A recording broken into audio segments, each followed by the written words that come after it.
We are not going to go back to the way it was. We're now at one of those defining moments. You just have to see it for what it is and deal with it well. Don't deal with it emotionally. Approach it like a chess game. If I make this move, it will have this implication. I can describe what I see. We see something like $20 trillion of losses. You know, some people mistake this as there is a virus, and the virus may come and go. Okay, maybe we never see it again, but who knows?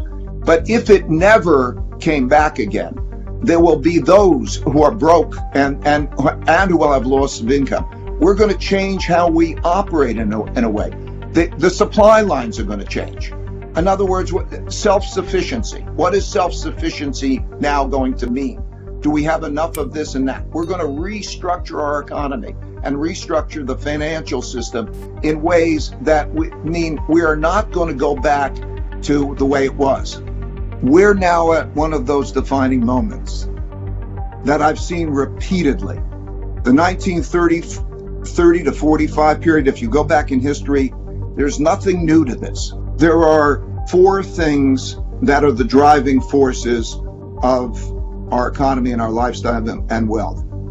And the first and most powerful is productivity, which comes from people learning and inventing, and it grows slowly.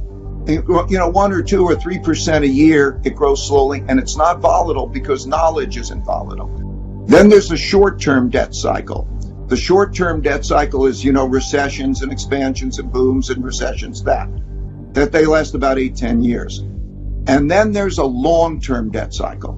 And that long-term debt cycle, which goes on about once every 50 to 75 years, is when you begin a new type of money and a new type of credit.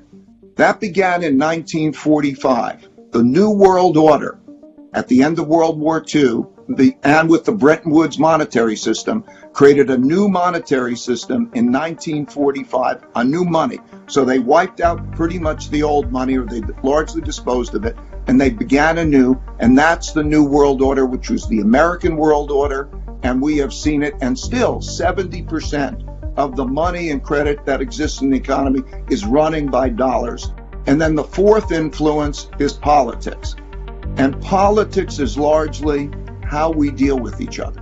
1929 to 1932, there was a fall in the economy and a very double-digit unemployment rates and a magnitude of fall in the economy like about 10%. Do I think we're in that? Yes. How was that dealt with? 1933.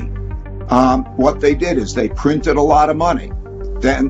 Hey, wait, please subscribe the channel. It will inspire me to make more videos and make my day phenomenal. And the government came out with the same type of programs that we're having now. Yes, okay, same thing. Zero, interest rates hit zero, same thing. Okay, same dynamics.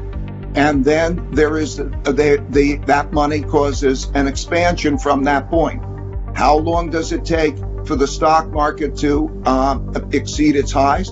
Or how long does it take for the economy to exceed its former highs? A long time. Okay, do I think that's what we're in? Yes, that's what we're in. We've seen that happen repeatedly in history. So many times. It's just the most recent one. And there's a structure to that. So yes, this is not a recession. This is a breakdown, an operation that I'm just describing in terms of how it's dealt with, the production of money and credit and all of that. That's what we're in. So if you think about that and you say, American printing of money and the borrowing will leave us with a lot of debt and monetization. That's something interesting to talk about, and we need to talk about that. Who will pay these bills and how will that be shared will be something we need to talk about. But we are in a new world, and that world is most similar to the 1930 to 45 world, and a lot of the world will not get that money and credit. So there'll be a big differentiation as to which entities benefit and which entities don't. If you liked the video, a sub to the channel would be incredible, And also share the video to spread the word. You can watch another video, just click left or right. Keep inspiring.